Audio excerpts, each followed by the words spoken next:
हाय, आज मी बनवली मस्त तांदळाची खीर। चला दाखवतो तांदळाची खीर मी कशी बनवली। सर्वात आधी मी काय केलं, तांदूळ भिजू टाकले 10 मिनिटं मस्त। नंतर हे पाट्यावर वाटून घेतले।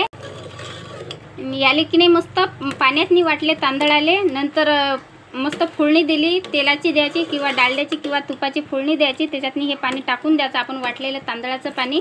आणि थोडेसे तांदूळही असले तर चालतात, जे भिजू घातलेले असतात तेच पाहिजेत आपल्याला।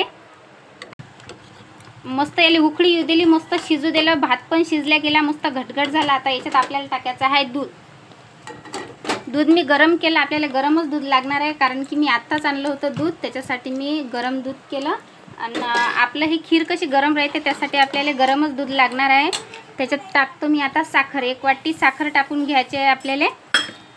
त्याच्याच बरोबर मी काजू बदाम घेतले होते, तुकडे केले होते, आणि इलायची घेतली, ते पण बारीक कुटून घेतली होती, अशी टाकून घ्यायची त्याच्यात आणि फिरून घ्यायचं एक वेळ।